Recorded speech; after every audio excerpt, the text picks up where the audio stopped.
Hi guys, welcome back to my channel. I hope you are having a great day so far. So today we are going to be ranking every palette, every single eyeshadow palette that I purchased this year. Now I asked you guys whether you would prefer me to just go over my top 10 or whether you wanted the whole tea ranking of every single palette that entered my life this year, and you guys by a pretty close margin said that you wanted the full tea, which I guess is a good option because you're still going to get the top 10 within this video as well. So hopefully everybody's kind of happy. So I have 17 palettes in front of me that I'm going to be ranking for you. So a little brief disclaimer on how I went about ranking these palettes. It's really my personal preference. I'll explain to you why they're in the position, why they're lower or higher perhaps than other palettes.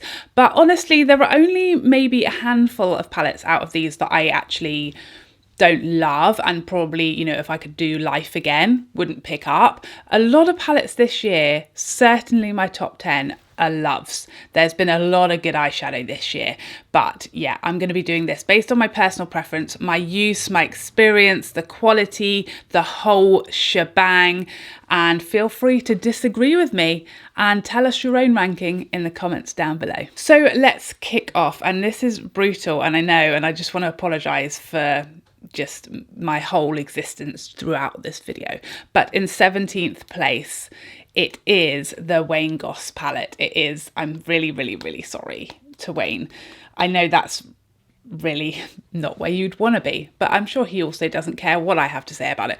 But I just feel like every single palette that's going to rank above this palette, I can get a look, and do get a look, that I certainly like, if not love, out of these palettes. Some of them I can get more looks, I love them more, they're more exciting, they're more different, they're more me. Whereas this palette, I just cannot get a look out of this palette that I'm really happy with. I've tried it several times, and I really wanted to love it. I really hope that it's going to improve, that I'm going to get a grip of it, I'm going to get a better look, but I just can't do it. And it may well be me, it may well be my skill level, my way of applying eyeshadow, but I just can't get it to look how I want it to. I do love this shade. I know lots of people say they love it. The black is decent. I like this shade. It works nicely as a highlight, and it works nicely to highlight inner corners and brow arches. But the mattes in here, I just can't get them to look how I want them to. They're not opaque enough. It just always ends up looking patchy and just not how I want it to. So for me, this is 17th. I'm so sorry. You know, someone had to be. Someone's got to be down there. Again, I feel bad because it's not a bad palette, but it is the Viseart Paris edit, and I like this palette. I enjoy it. I can get, like I said, the reason it's above Wayne Goss, I can certainly get a look out of this palette. For me, it's just when I look at the rest of these palettes, I just don't reach for this one that often. I feel like it's fine. It's a nice palette. It's got it, you know, it performs nicely how you'd want it to, and it's one that I would certainly travel with because of its super handy size, and it's just easy, but it's not got anything wow about it or special about it. It's just always okay. And I feel like, given the color story is one that is very, you know, common, it's one that I've got a lot of, it's not my favorite as far as the look that I finish with. I feel like there are others here in this same color story that I just love more. They give me more oomph. I just prefer to this one. I don't hate it, I just don't love it either. In 15th place, it's the Makeup by Mario Master Mattes. This is definitely one that I grew to enjoy more, having used it a few times, but it is one that is very soft and muted, and it doesn't pack a punch as far as pigment.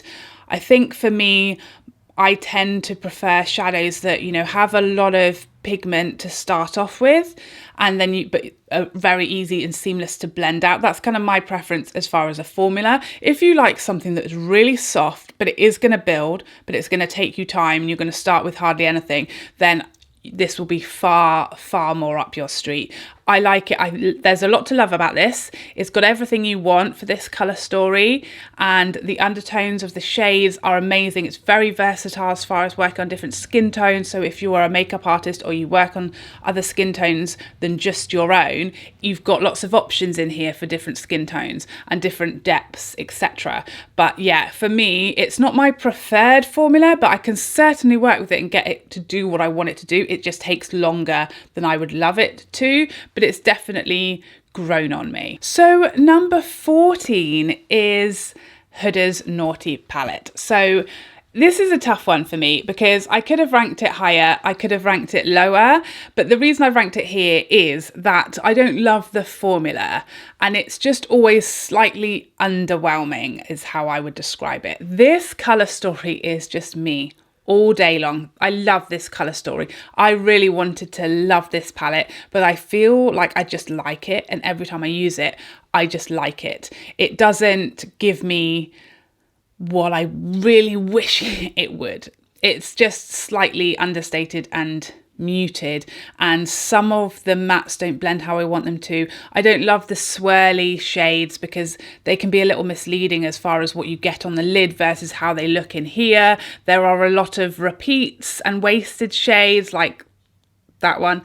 You know how I feel about the names and the packaging, and all of that is just not my personal preference.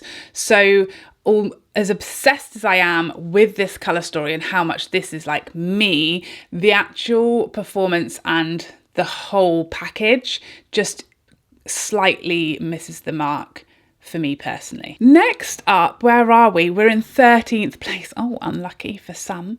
We're in 13th place now, and it is Natasha Denona's Mini Retro. This is a tricky one because I love the idea of this palette and I love it on other people, but you guys were really right when I talked about this palette in my Natasha Denona ranking video, and I said this looks gorgeous on other people but not so much on me, and a lot of you pointing out that it's probably because I have a more medium skin tone, and this is kind of more tailored to a lighter skin tone, because obviously some of these shades, especially like this one, it is a super light. I mean, the whole palette is fairly light in tone, so I think that's what it is. I love the look of it, I love the idea of it, I love the colour story, but it just doesn't, it looks a little odd. I just can't get it to look on me how it looks on, say, my friend Mel or like Michelle White or Morgan. It looks so much better on fairer skin, I feel. And yeah, it just doesn't quite I can't pull it off is what I'm saying to you. But I love the idea of it. There's nothing wrong with the performance. It's the classic Natasha Denona palette. It's lovely. It's very, very nice, but I just never reach for it because it just never seems to suit me when I do. I'm very proud of myself. I feel like I'm being succinct. I feel like I'm doing it. I'm smashing it. We're getting through this. We're there. We're coming.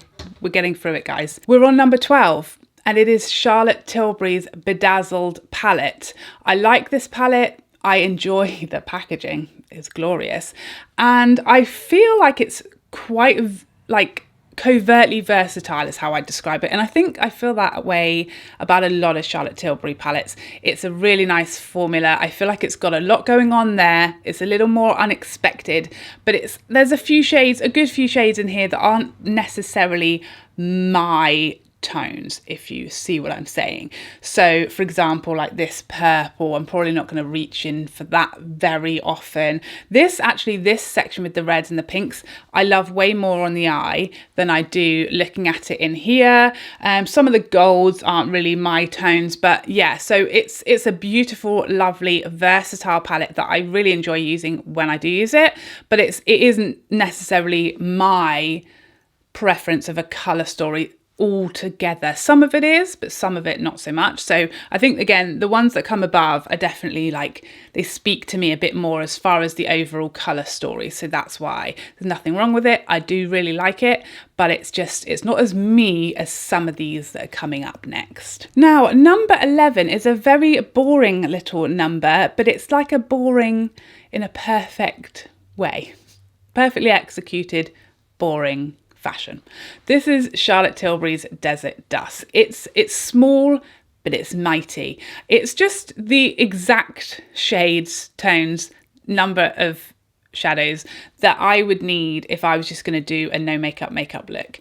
It does it perfectly. It does it very concisely, but it does it exactly what I need. It's got my first shade, my crease shade, my deepener shade, my smoky shade, and my lid shade, and it does nothing else. It's 4 very boring matte shades. It's nothing to get excited about, I hear you, but what it does immaculately, beautifully, in the most pocket-sized little number going. So for me, yeah, that's why it's maybe higher than some more exciting palettes, because it does that thing that it does to perfection. Next up, where are we? Oh, we're at 10th place, guys. We're at 10th place. So those of you who only wanted the top 10, now's your time to shine. Now's your turn to get what you asked for.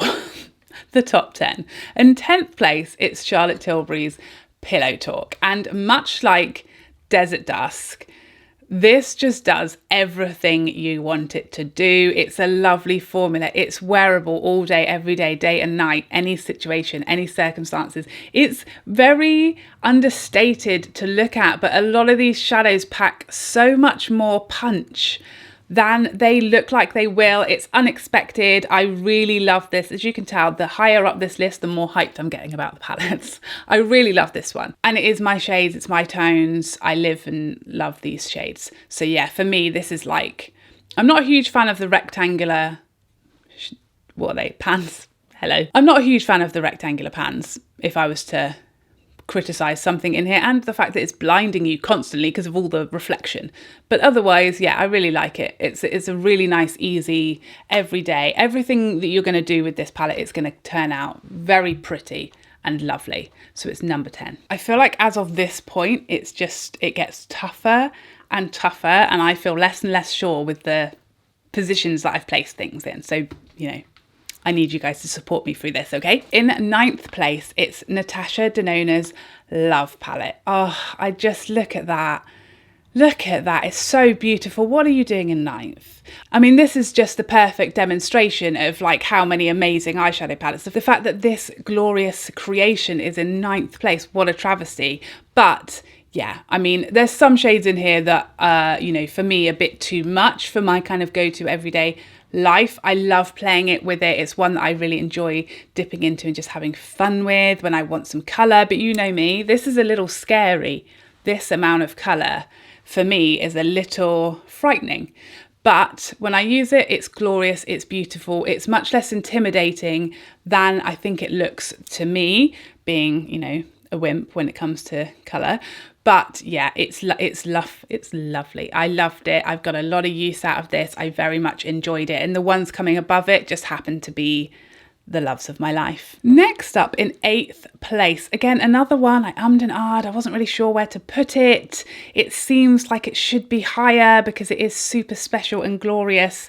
And I do love the looks that I can get out of it, but it is where it is, all right? We can't change it now. It's Interstellar Icons from Pat McGrath. This blue, I die for it. I live, breathe, die for it. And I've said this many times when talking about this palette. The reason it's not higher, as much as I love it and think it's glorious and all the shades in here perform beautifully, it's just, for me, it's not a fully complete, comprehensive palette. I wish there was a matte in there.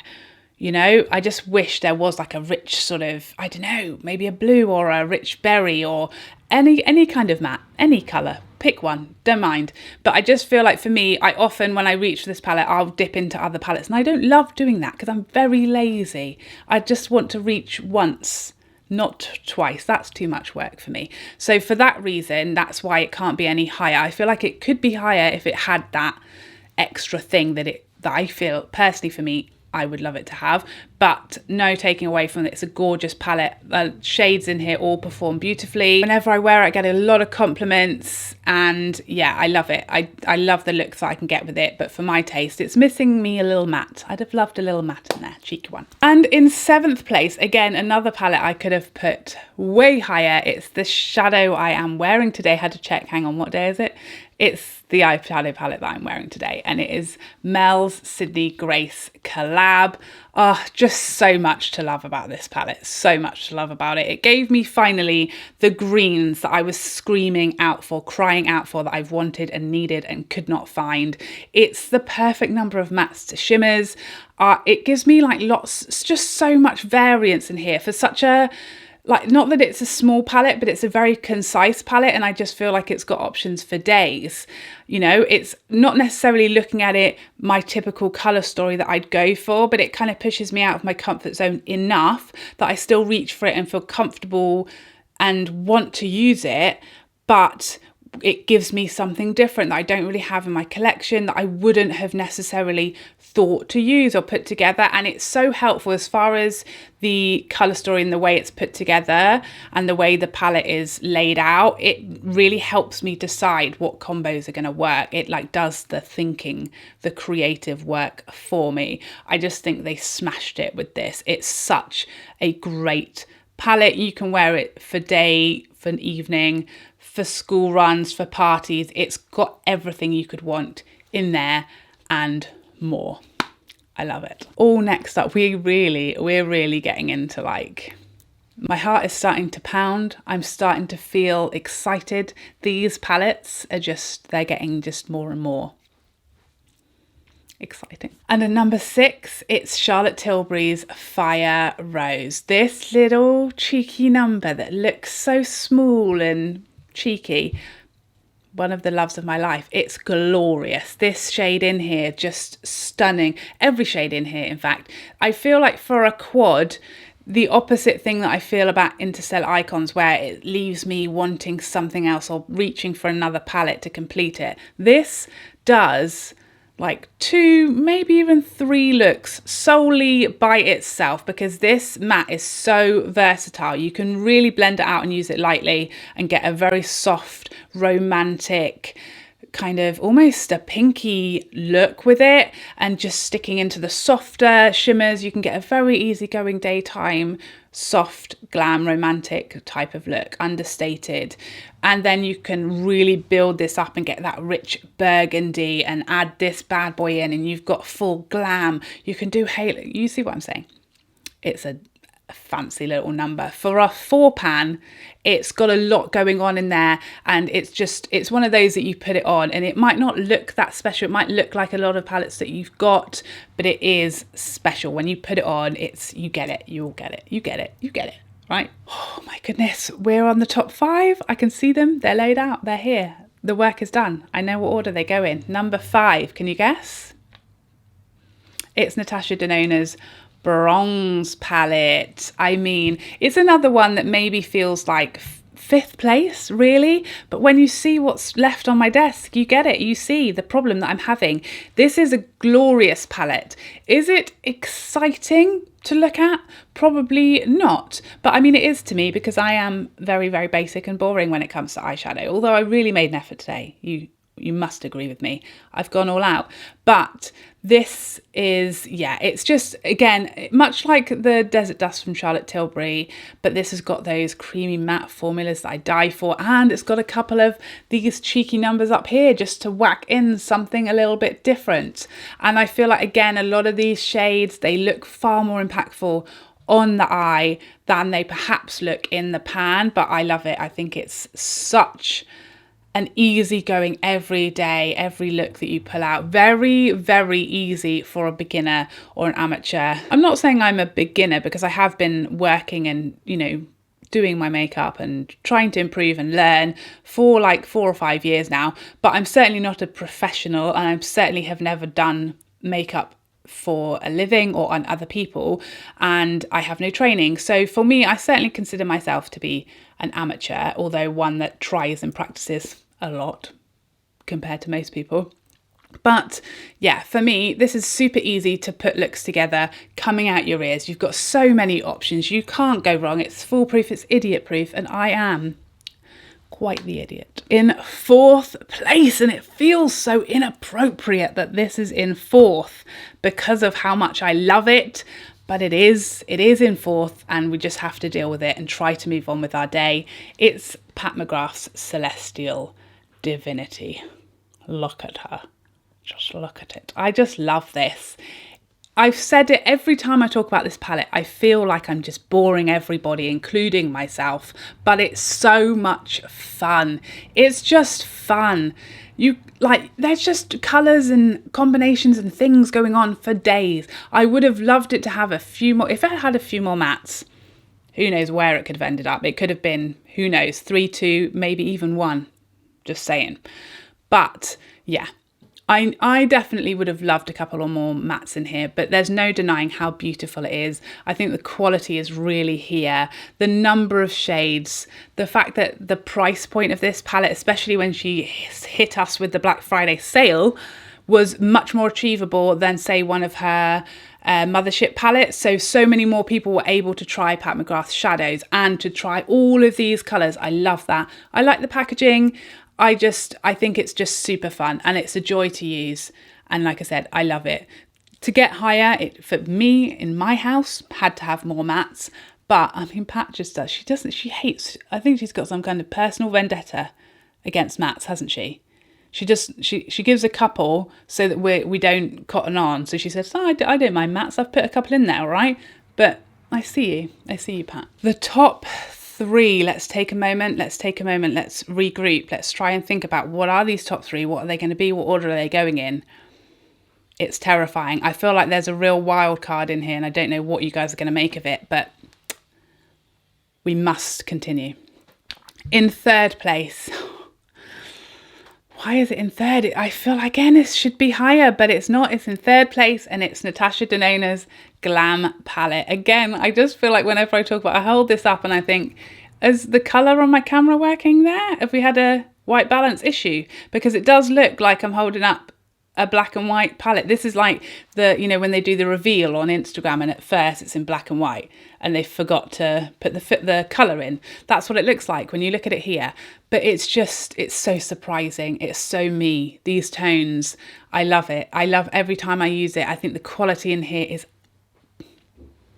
pucker. I love it. It's just got so many options and just it's so surprising. The formula, everything blends out gorgeously. You can chuck literally any combination out of here on your eyes and I think it just always looks sophisticated and classy, and that's kind of the vibe that it gives me. You could wear this to work, you could wear this on New Year's Eve and every day in between and it will be spectacular. I just love it. I love everything about it. This is definitely my vibe and me in a palette. And it tickles my pickle. What can I say? Now in second place, and here's where I feel like you guys might think, well, this is a wild card that this would be in second place, but it is. And I don't know what to tell you other than it got me. This palette, it got me. And it is the Risque Rosé from Pat McGrath. The quality of these shadows is out of this world. The fact that there's a matte, a satin, a shimmer, and a celestial shade. I mean, what more could I possibly want in a quad? The fact that for a quad, again, you can get 2, 3 looks. You can get a daytime look, just using this softly and this on the lid, good to go. Almost like a no makeup look achievable with this. And then you can go in with the whole shebang and look like an absolute stone cold glamourpuss.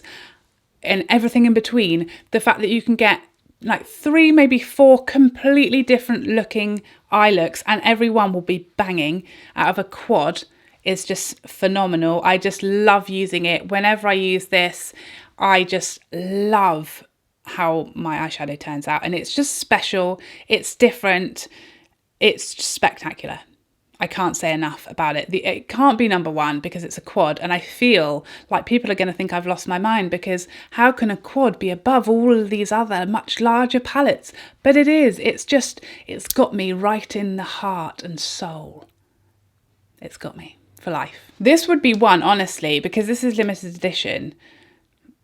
As much as anything's limited edition these days. But this is one that I would repurchase tomorrow. If I dropped it or I somehow used it up in the space of a few weeks that I've had it, I would repurchase it, no bother. And that means I'm sure you all know, and probably many of you already knew before I even opened my mouth, before I even made this video, before I was even like a twinkle in my mum and dad's eyes, you knew what number one was going to be, didn't you? Didn't you? It was going to be Divine Rose 2. I mean, look at her. Every time I hold this up and I look in the monitor, it's a treat to the eyes. It's just a treat. I just feel like this has everything I want and need and love and enjoy and ask for, but it's got shades that push me out my comfort zone. It's got shades that keep me in my comfort zone. It's got romantic evenings out. It's got girls' night out. It's got cocktails. It's got New Year's Eve. It's got going to work. It's got, is she wearing makeup? It's just everything, and it could not be more my shades. These are the shades that I love, but they're like on heat. They are like fired up. Loads of you guys had such good analogies for Divine Rose 2 versus Divine Rose 1 in my Pat McGrath ranking video. It's like Divine Rose 1 is like the reliable, everyday go-to, and Divine Rose 2 is like the unpredictable younger sister coming through with trouble. That's how I feel about these two palettes, and this one just, it excites me more. I think Divine Rose 1, obviously it's not here because it was released last year, but it's like the long-term love of my life just bubbling under the surface. It's never going to let me down.